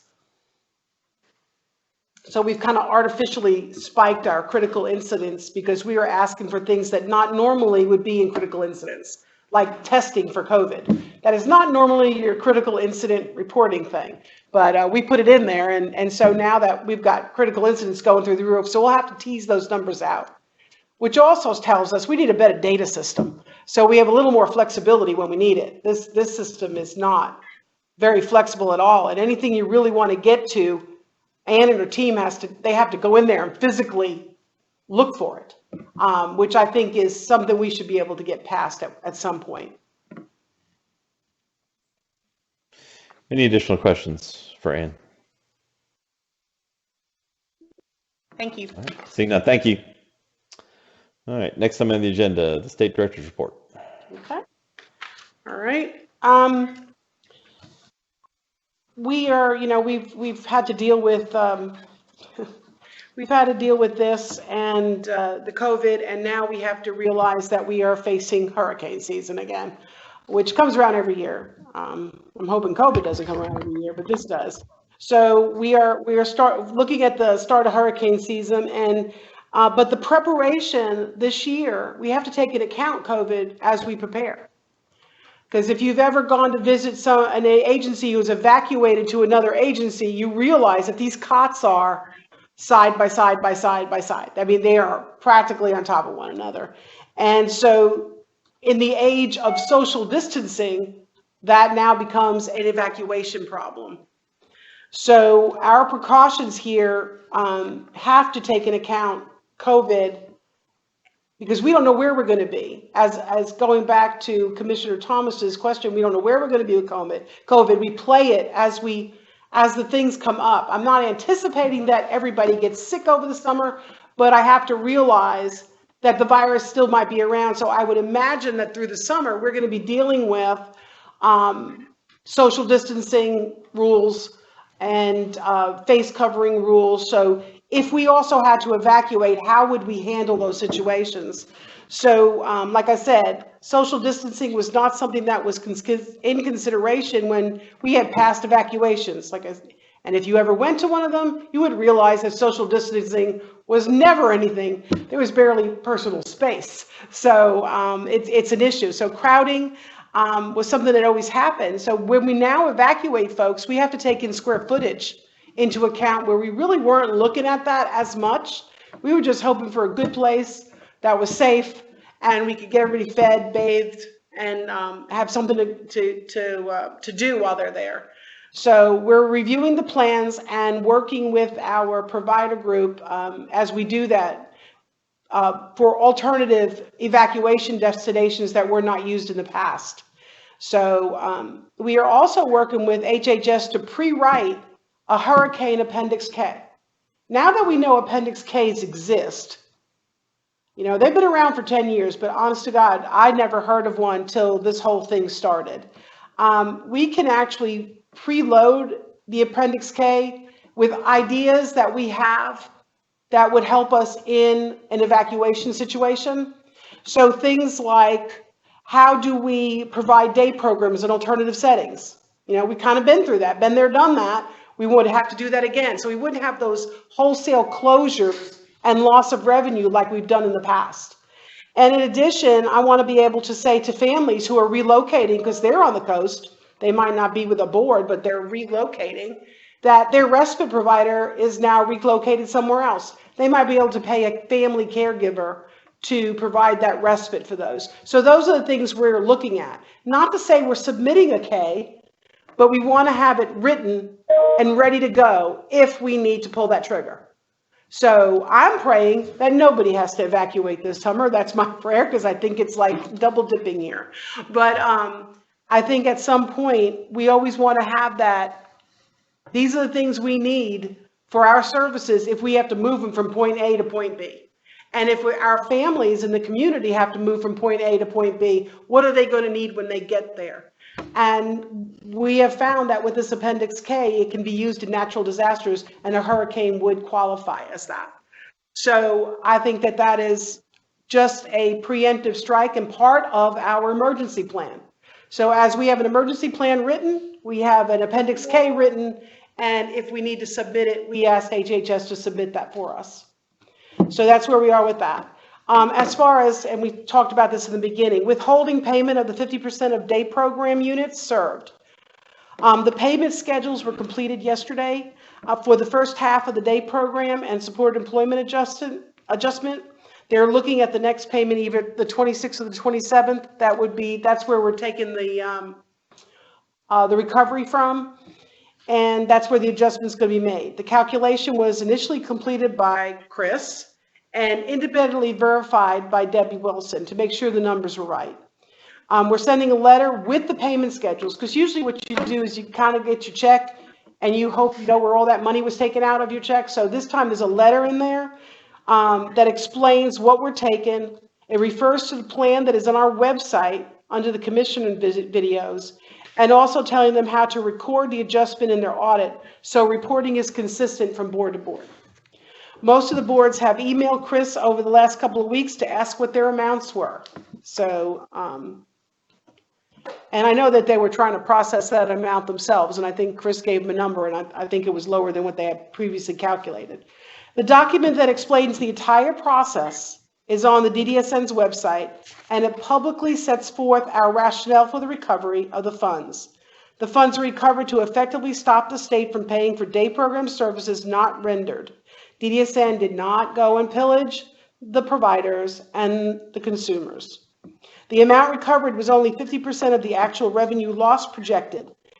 The remaining 50% was left for providers to cover replacement service costs, like in-home supports or additional respite, and to cover their fixed costs, such as facility fleet, the copier leases, utilities, etc.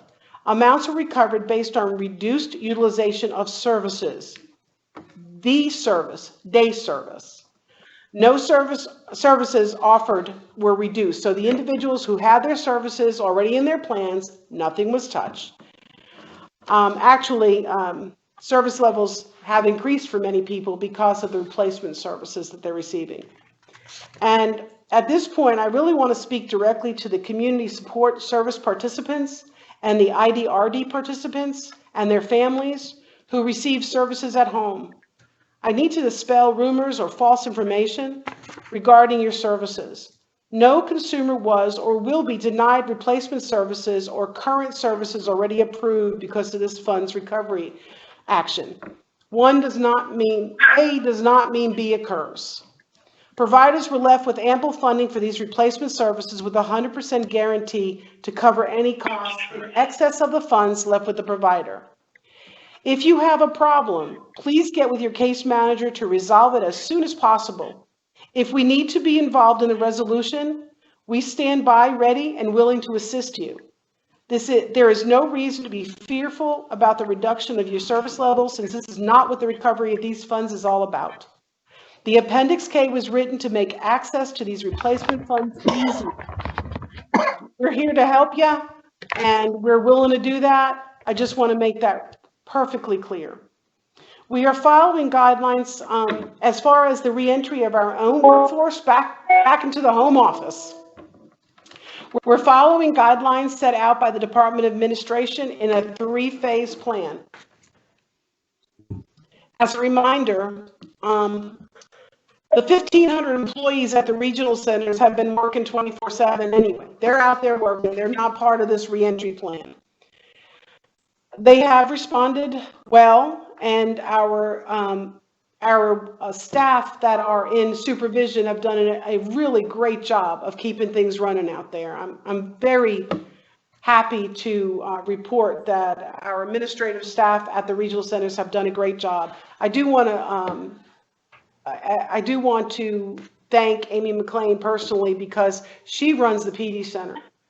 And luckily, she's also a nurse, so that really helps a lot. But she has done a great job out there taking care of those individuals and making sure that they're just Johnny on the spot with those signs and symptoms and getting folks the care they need. So the reentry plan really only impacts the 165 employees working in central office. Phase 1 starts no later than June 1st and will bring back those who cannot effectively work from home any longer, identifying those who have remote work, and includes planning efforts looking at environmental needs, policy review, and even things like cleaning contracts and signage. We need to ensure we factor in social distance guidelines within our existing space, so moving people to empty offices, alternative work schedules, oh, I sounded like Brooklyn there for a minute, wake schedules, to lower the number of folks in the building at any given time. So we're basically looking at any and all means to keep the number of people here at a minimum, but yet having them come in to do their work. Phase 2 starts no sooner than 2 weeks after phase 1 starts. Love these definitive dates. BDSN has established an initial target of having 50% of the workforce report to work, with the residual 50% of employees continue to work remotely, as long as they have a demonstrated ability to do so effectively. After we ensure the 50% in central office can maintain adequate social distancing, we can adjust upwards based on operational needs. Social distancing in the workplace is a new set of standards, so we're going slow and expanding it as we get comfortable with these new norms. Phase 3 starts when the Department of Administration gets okay from health officials, DHEC, schools reopen, and childcare facilities are adequately back operating. That should be around Labor Day. And that would probably be the soonest that all this is going to happen. And at that point, we'd like to see 100% of our individuals back here at work. So although the pandemic has overshadowed things, and it seems to be the large player in the room, we still have day-to-day operations running. We continue our efforts to increase the accuracy and reliability of the information we are receiving.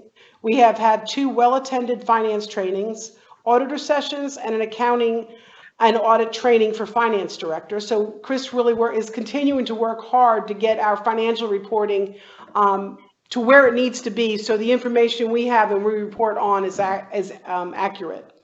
We are working on our contracts to present at the June commission meeting, as we annually do. We're moving full steam ahead with the commissioner's plan of conversion of bands B and I.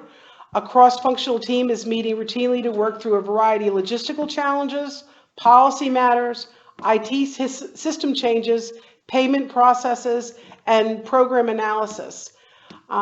So there are a lot of moving parts to that one big job that we have to do.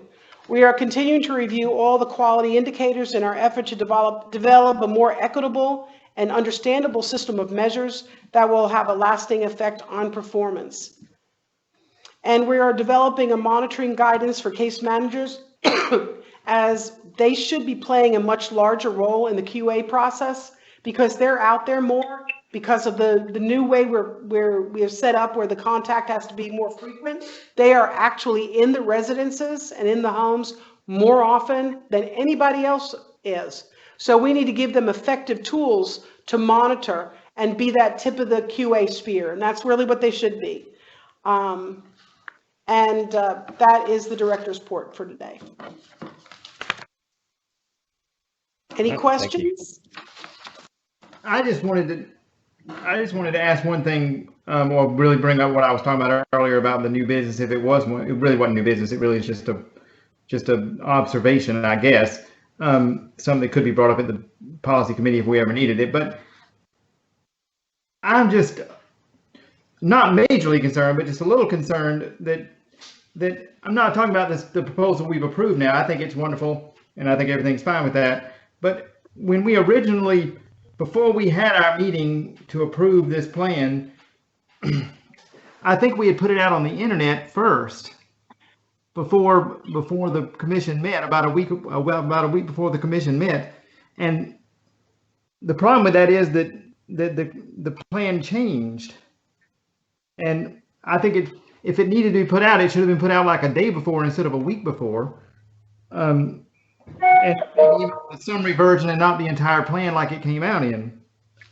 And the reason, as I say, is I think it could cause confusion to some of the providers and to some of the advocates to have them assuming things that are not necessarily approved yet. And so I just wanted to, because the plan did change, and I just want people to realize how it changed and what the actual plan is. But I guess we've got that straight with what we're sending out. But I just had concerns about it being put out on the internet. That's the only thing I was going to say.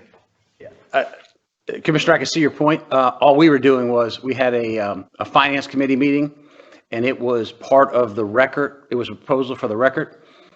So just being transparent, what we presented to the finance committee in an open meeting with nobody being in the room, we just put that same document on the web page as what was talked about.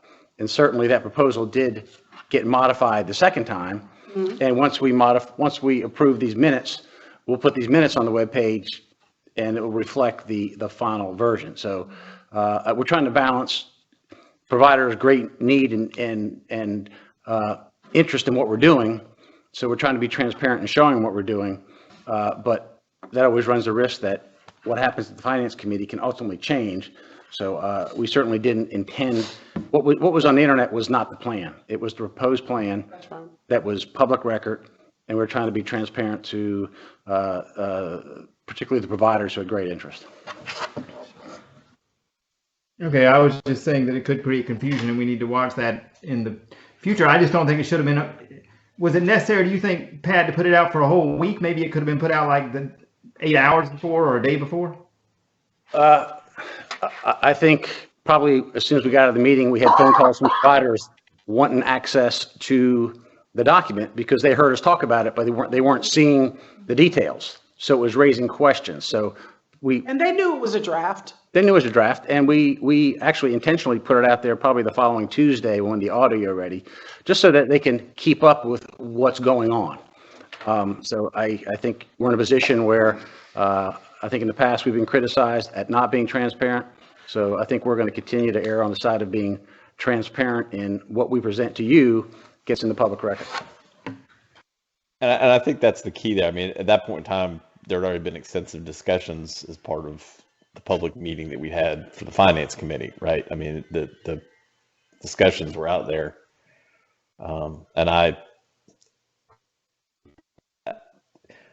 understand what you're saying, Barry, but I mean, if somebody's going to confuse a proposal versus, this is what's going to be voted on. I mean, we made it very clear coming out of that finance committee meeting that we didn't even have a recommendation that we wanted the whole commission to vote on it. If somebody's going to make that confusion, I don't know if there's anything we can ever do to eliminate it entirely. Probably not. Probably not entirely. It's just, I just didn't know how long it needed to be out there was the only thing I was saying. I know we have to be transparent, and I'm not suggesting we're not transparent. I know we have to follow what Freedom of Information Act says, but it was just concerning to me how long it was out there. But anyway, moving on. I don't think there's any reason to vote on anything. I was just making the observation for future reference. Yep. Thank you. Did anyone else have any questions about anything that was presented in the finance committee or observations? Anything of that nature? Okay. All right. Hearing none, we'll move on. I'm not aware of any need to go into executive session at this time. Is there anything from anyone that would require executive session? Okay. Not me. I think it's best we don't do that in this format.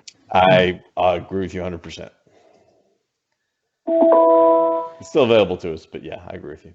Go ahead. I guess only other thing I was going to say is I guess are we still up in the air for June as far as coming to visit one another in person, or are we pretty much planning to do that? I had not thought about it, quite frankly, because I'm really not sure where we're going to be. We called mental health. They have a commission also. They're doing a virtual meeting in June. And we do have to follow the social distancing guidelines. So we got some noodling to do as how do we maintain public in this room where you have, we're going to have to, we've done the spacing because we've had an executive meeting in here, and basically it's the same number as we would if we had a commissioners here. We have to make this a square that goes through most of this room. It's actually not a square, it becomes a rectangle at that point, to fit everybody around the table within 6 feet of one another. So our gallery we would be limited to maybe, 5 people, if not less. So how we do this is going to be, we got to figure this out. But I don't see us not doing a virtual meeting in June. I think that will have to remain with the virtual format in June. Okay. Until we have some pretty clear indications that it's essentially being recommended, that's being, approved. I tend to be very conservative on this sort of thing. Or talking about bringing people in from all different parts of the state. So my general tendency on these sorts of things is to be fairly conservative with regard to that, unless we're getting some very specific instructions from higher government that it's approved for us to start getting back together again like that. That's my tendency.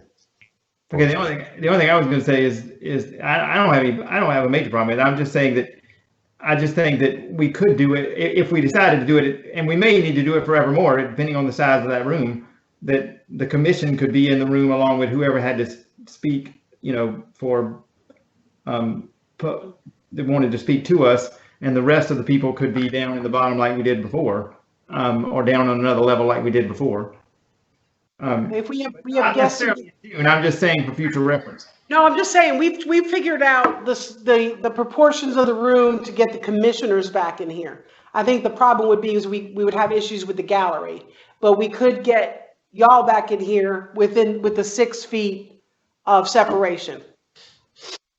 Well, we'll just hope for July then. Okay. And what I would just say is, as the commissioner sort of, as we get a little bit closer to that, maybe we get around the first week of June, as people start to have thoughts about that, please just feel free to shoot me messages so we can start getting that discussion going amongst ourselves about how we want to do this. And remember that we are very flexible. I mean, we can set this format up the way you want it, or we can come back and do where you guys are in the room and we are, again, broadcasting like we do online to the public. It meets the criteria for a public meeting. So, but even up to a few days before the event, we can handle it. You just let us know. Any other discussion or questions? So we'll still go ahead and set that meeting for June 18th on the normal schedule. Having no other business present on the agenda, would entertain a motion to adjourn. So move that we adjourn. Do we have a second? Second. Yeah. That was moved by Barry, second by Lori. All in favor, please indicate by saying aye. Aye. Aye. Any opposed? Hearing none, we are adjourned. Thank you very much, folks. Thank you. Appreciate it. Y'all have a